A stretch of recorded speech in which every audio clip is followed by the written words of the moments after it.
30 seconds used.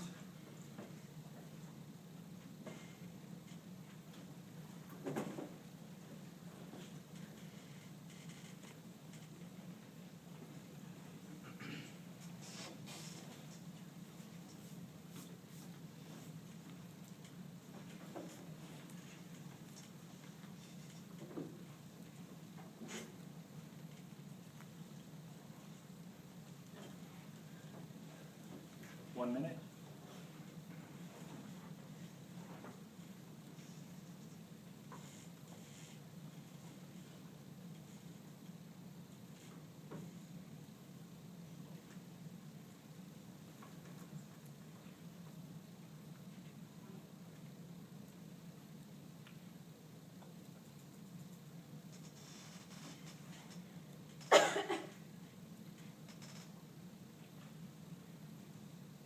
$130.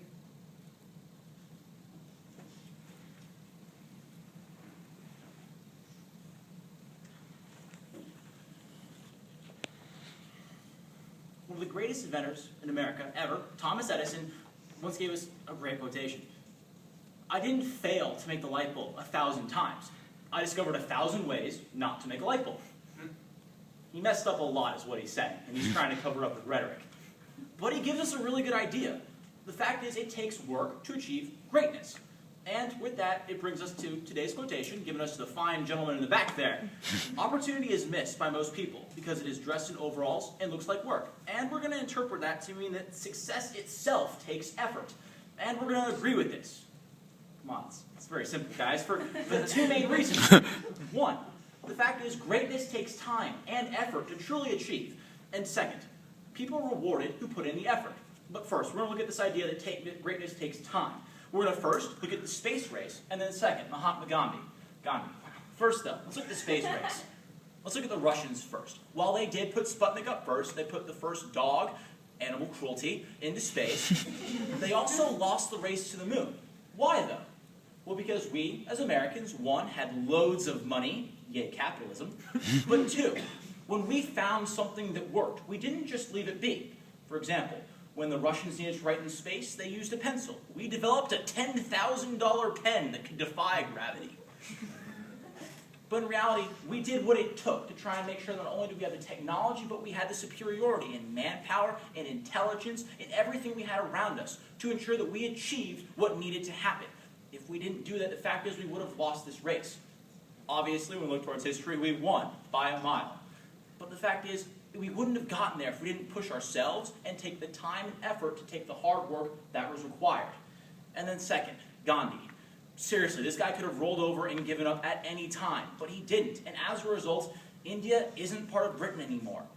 In fact, Gandhi went through beatings, nearly starved himself to death, took the road less traveled to ensure that his country and his people were safe from oppression. That took a lot. I would have given up a long time ago. Most people in this room would have as well, after the first switch to the face. But the fact is, he took that, and he didn't get violent. He stood up for himself and his people, and that's what it took. It took time, and it took effort. But with that, the space race in Gandhi, we go to the impact of this idea, and that is people are rewarded for greatness. We can go back to that example of Gandhi. His face is on money. Or we can look at Steve Jobs. If anyone's read that biography of Steve Jobs, you'll know he was a jerk. But he was a jerk who knew how to game the system. He was a jerk who made billions of dollars by seeing what entrepreneurs couldn't see, by creating technology that people simply couldn't have thought of before.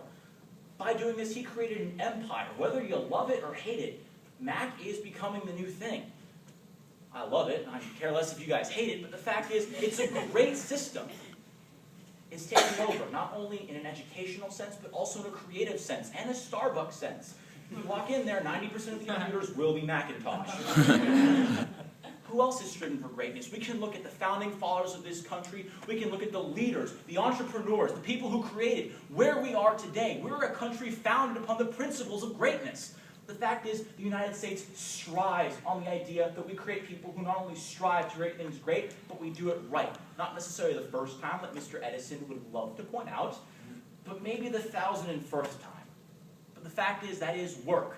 That takes effort. That takes us pushing ourselves to try and create something that we might not have seen before. Through that effort, we see that people who do this are rewarded with greatness. Maybe it might be Rockefeller or Carnegie, the people who had monopolies that challenged any other business we have ever seen. Or maybe it's the little guy. The fact is, we see that greatness can only come from the people who work, from the people who recognize that opportunity, regardless of where it's wearing, and try and push themselves. So, today, we've looked at the idea of what it takes to be great, namely time and effort, which most of us aren't willing to put in, and also the rewards for being great. The space race, Gandhi, United States. These are things that required effort, required time to do. We didn't roll over and just let the British stomp on us. We didn't roll over and let the Russians beat us to the moon. We took a stand, we put in effort, and we did our best to make sure that we got there first. We won our freedom. We created an empire that no one has been able to rival since, except maybe the Chinese on the manufacturing side, but we're not going to get there. The fact is, we are who we are because we pushed ourselves. We tried to create something, and we succeeded. So, when we look back to the quotation today, opportunity is missed by most people because it's dressed in overalls and looks like work. We interpreted that to mean simply, success takes work and time, and we agreed with this, just like Mr. Edison did on his 1,001st time.